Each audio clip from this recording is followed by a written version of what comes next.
Good evening. On behalf of Florida Department of Transportation, we would like to welcome you to the public meeting for State Road 93 or I-75 roadway lightning safety improvement project from I-595 to US 27. My name is Lance Jones and I'm the FDOT project manager for this project. This public meeting is reference to financial management project number 451076-1-52-01.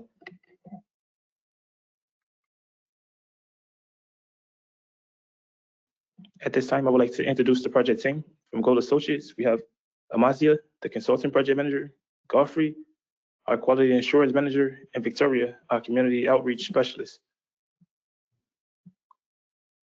Before we begin, I would like to take the time to acknowledge if there is any elected officials who may have joined us tonight. We would appreciate if you could introduce yourself to be acknowledged. Hey, Victoria, are there any elected officials joining us online? Thank you, Lance. There isn't an elected official online, but we do have Commissioner Mary Molina McPhee with us in person.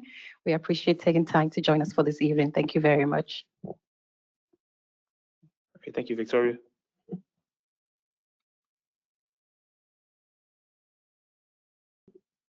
Now I would like to go over the agenda for this evening. We'll begin by providing some technical information on the GoToWebinar interface for our online attendees. Then we'll be followed up by a non-discrimination policies and rule engagement. We will then provide information on the project location, overview, and proposed improvements, construction impacts.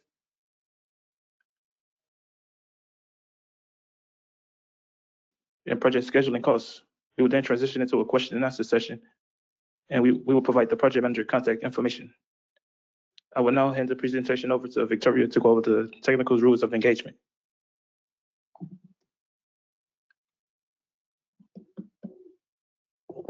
Thank you very much, Lance. Well, good evening again to everyone. My name is Victoria Buxton-Tessa, the Community Outreach Specialist for this project and your moderator for tonight's public meeting. So before we start the presentation, we'd like to share some information to help our online attendees better participate in tonight's meeting.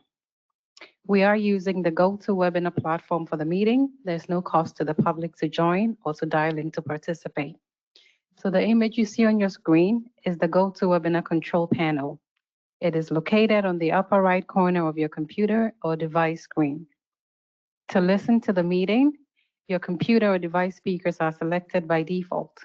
If you prefer to listen by phone, please select phone call on the audio panel of your control panel and you'd get information to dial in. The blue arrow points to the question box. Please feel free to type a question or comment into this box at any time during the meeting and hit submit, and your comments will be submitted to staff. To listen to this meeting, your computer or speaker devices are selected by default. Like I said, if you have a question, just use the comments arrow and type your question into that box.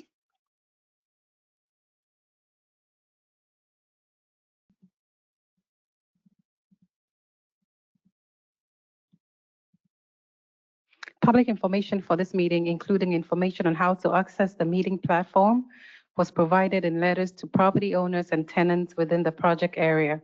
It was also posted on the Florida Administrative Register, sent via email to persons on the project contact list, and posted on various social media handles and feeds.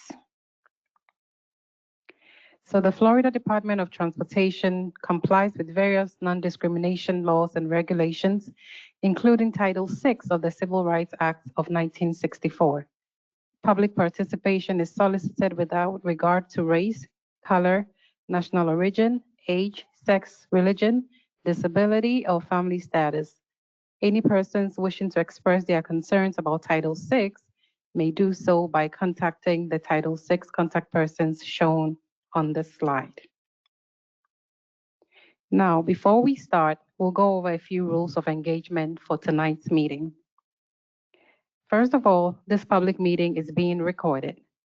If you experience technical difficulties, please call 305-979-5586 so that a member of our technical support team would assist you. All virtual attendees will remain muted throughout the meeting. And you're welcome to submit any comments or questions using the GoToWebinar control panel at any time. During the open discussion, you can use the raise hand button on your control panel and you'll be unmuted to speak.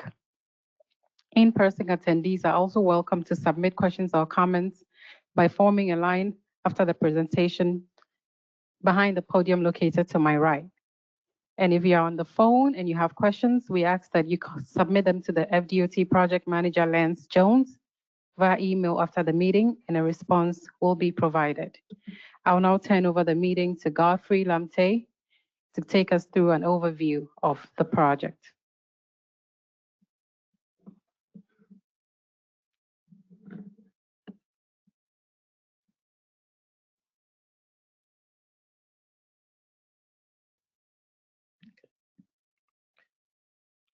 Thank you, Vicky. So this is a federally funded safety project that is aimed at improving safety for nighttime users of the corridor by providing additional roadway lighting and upgrading the existing lighting.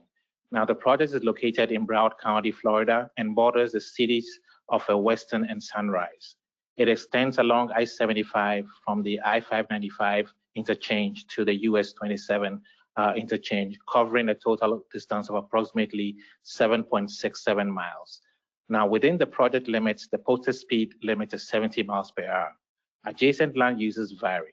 The north side of the corridor is primarily rural and conservation focused, while the south side features residential and commercial developments. Now, notable landmarks in the vicinity include the American Park and the Everglades Management Area, both situated north of the corridor. Now, this project will install new lighting along I-75 main line between the bridge over Western Road and east of US 27. Now, for the areas west of Bonaventure Boulevard with residential developments, shielding will be provided to shield the potential glare. Existing lighting at the Glades Parkway interchange will also be upgraded to be uniform with the rest of the corridor. In addition, the existing lighting along the I-75 curve near the I-595 and Sawgrass Expressway Interchange will be retrofitted with the LED light fixtures to improve energy efficiency and enhance light quality and lifespan.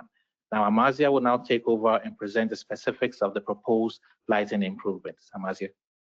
Thank you, both. Thank you, Godfrey. The proposed lighting will be LED fixtures with the 3000 K color temperature. This warm light tone enhances nighttime visibility while minimizing the glare and preserving the visual comfort of nearby residential areas. These shields will be similar to what currently exists in the interchange of I-75 and in the Glades Parkway interchange. The graphic here shows location with existing light pole and location where new light pole will be installed west of, Glades Parkway. The red dots represent existing light poles that will be retrofitted to provide the same lighting color for the uniformity along the corridor. The green dots are location where the new light pole will be installed. The Glades Parkway interchange, as shown in this graphic, has existing lighting. However, these will be also retrofitted to match the new lighting color for uniformity, as we mentioned.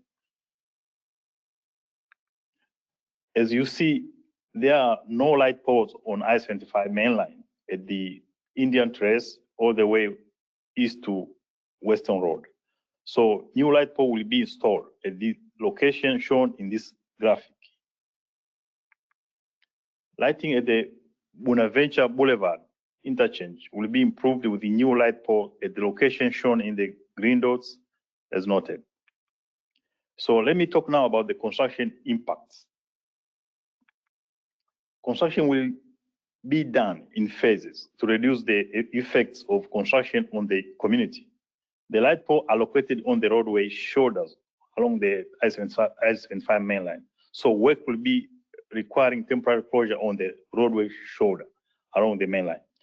Temporary travel lane closures will be required for installation of light pole along the bridge approaches. This will be mostly at the bridge at the Western Road and at the Bonaventure. Finally, construction within the segment adjacent to the residential nearby will be restricted to daytime, completely daytime operation in compliance with the City of Weston noise ordinance. Now, as we talk next about project schedule and the cost. The project began in December 2023, and that's what's designed when we started, and is anticipated to be let for construction next year, July 2026. Construction of this project is anticipated then to start because it takes some time for the contractor to provide all the paperwork and some of the show drawings and the setup. So physical construction is anticipated to begin in the winter of 2027 and will end by winter 2029. The estimated construction cost of this project is $7 billion, and this concludes our tonight presentation. Next on the agenda is our question and answer session to be moderated by Ms. Boston.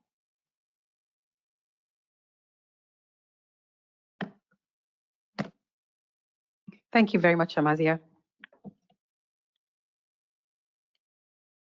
So once again, thank you for attending tonight's public meeting. This is the part of the meeting where we hear from you. We want you to know that community feedback is at the core of what we do. DOT works with the public to balance their community's vision and the community's transportation needs. And we do this routinely on all projects to ensure that Florida's infrastructure is safe, resilient, and efficient for many years into the future. We will now begin to take comments and questions from both our online and in-person participants.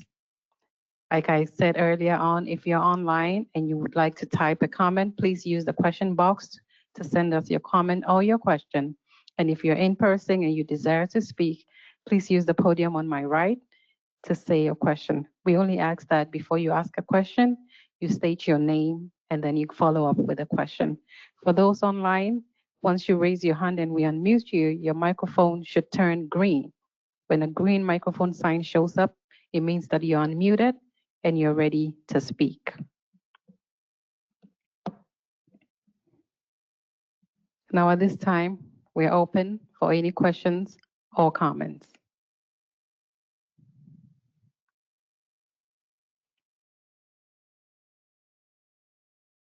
I see Ingrid.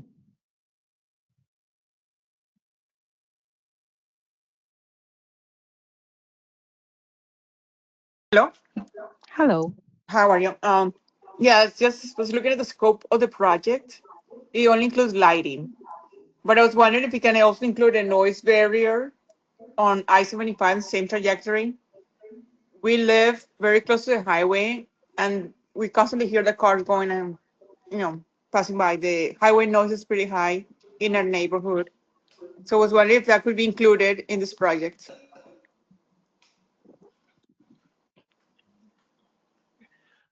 Hello. Yes. So as far as this project is concerned, the scope of the project basically is to enhance lighting along I-75. Unfortunately, in order to be able to construct noise walls or anything like that on a project of this nature, you need to go through several processes and studies to be able to justify that. That is not part of the scope of this project. No, this is something that we definitely would encourage to send an email or feedback as far as this I-75 corridor is concerned, so that the FDOT can take a look at that as they develop other projects in the future. But as far as this project is concerned, the focus is on the lighting to improve safety along the corridor. So that is what is going to be constructed as for this project. Just the light poles along the corridor to be able to enhance the lighting and then also improve the safety along I-75 main line. Could that could you send the email of the person to whom the new project needs to be addressed to, the proposal? Could you share that in the notes?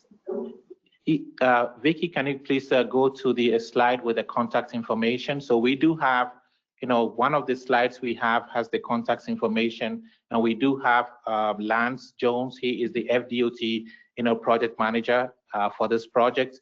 So you can send that email to him, lance.jones1@dot.state.fl.us, and he can pass it on to the right people in the FDOT, and that is something that they can, they would look at to see if there is any project that is coming on later down the line. What if it's not? Like they can create one, or one could be scoped out? Come again? What if there's no project coming down the line that has that in a scope? Can they create one based on our needs? Right. As far as the needs for the FDOT project, this is something that is DOT looks at their whole system and they program their projects over. They have the 5-year work program. At this time, I don't think there's any project along I-75 that is looking at providing noise walls along the I-75 corridor. However, DOT is always welcome to, get any feedback or any information that helps to fashion what will be done down the line. But as far as the next 5-year work program, I don't believe there's any proposed, improvements that would trigger a noise wall within the segments of I-75. Typically, the noise walls are when there's a criteria that you have to go through to justify a noise wall. Number one, if there's a capacity improvements along the roadway, then that will trigger, the noise wall process. But if there's no capacity improvements, it doesn't trigger a noise wall. So as far as, the noise wall coming in anytime soon, unless there is a capacity project, then that will trigger a noise wall. But other than that, it does not trigger a noise wall. Yeah, but when we moved into Western, that was like over 20 years ago, over 25 years ago, the noise levels coming from the highway were not as high. So it didn't increase the capacity of the highway, but it increased the volume of the cars. So still the impact is the same. There's noise pollution in our neighborhood. So is there another criteria besides expansion of the capacity of the highway? How about the health of the people? As I mentioned, the noise process is a very specific process in the FDOT, system. It's something that's, you have to go through a study to be able to justify the noise wall. This project in itself is not looking at that. So technically, the scope of the project is not going to be including any noise wall. However, as I mentioned, DOT is always welcome to receive feedback from the general public, so they can take those into consideration as they program future projects. So that's why I said definitely send the email so that would be considered. I'm not saying that that's going to be once you send the email, then they're going to come and build a noise wall. That's not the way it works. The way it works is you have to go through a study so that you can justify the noise wall and, before it even gets constructed. And as I said, there are criteria that would need to be met before that will be done. Okay, I guess you just mentioned one. I guess, is there a page where I can read what is all the criteria that could be met? So I think you only mentioned one item. Is there, can you share where? Yeah. There's definitely a process, and that's something. If you can leave your email, we can provide you. We can provide you with the the website or the documentation on the FDOT noise process, so that you can be able to understand what it takes to be able to get a noise wall. But as I said, the criteria that is required for a noise wall is basically if there is additional capacity improvements, and there is also the noise is being generated is beyond a certain decibel level. So we have all that criteria and processes, and we will share that with you if you once you provide us your contact information. Okay. Where should I drop it, in the comment section or something, or? Yes, You could, but yeah. I also have your email address. Once you registered for the webinar, if the email you provided is good, we could send you an email through that. That's good. That's the email. That's good. Okay. Thank you very much, Ms. Ingrid. We appreciate your comment. Thank you. Thank you. Welcome.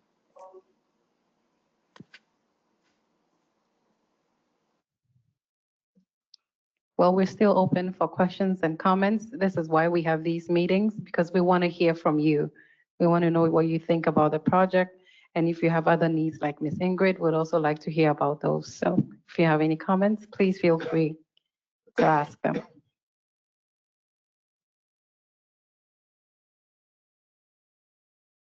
Ms. Ingrid, did you raise your hand again? No, I didn't, sorry, my mistake. Okay.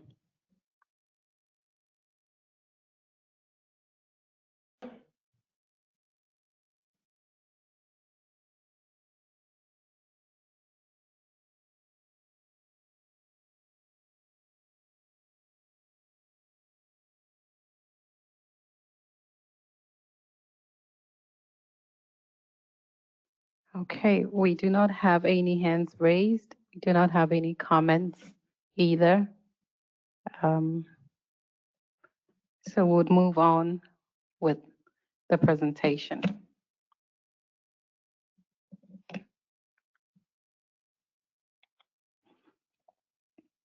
So thank you so much for your comments and your questions. They help the department to provide you with the best transportation options.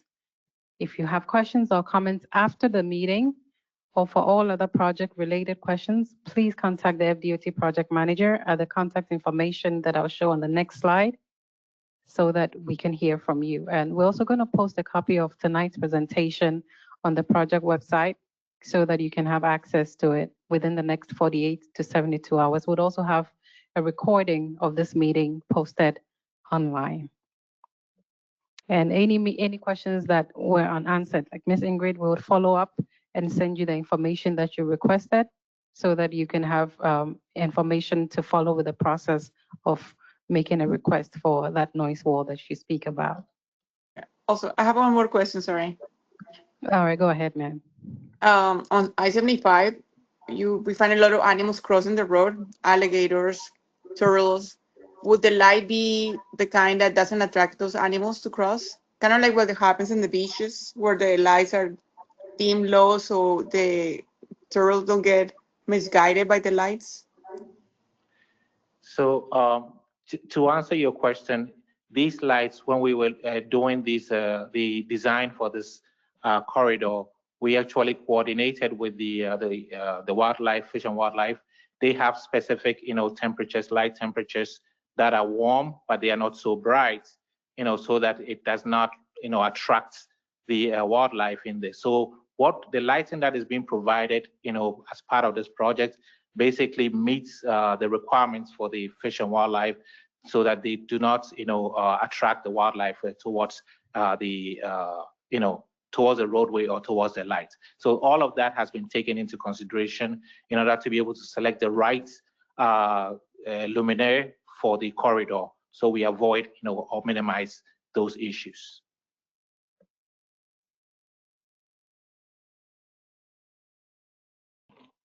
Thank you very much, Godfrey, and thank you very much, Ms. Ingrid. We really appreciate your feedback on this project.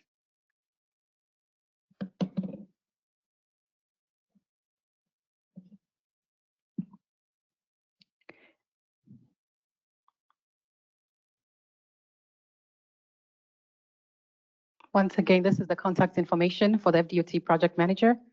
Should you think of any question after tonight's meeting or for any other project-related questions, please feel free to send him an email, give him a call, and your question or comments will be responded to.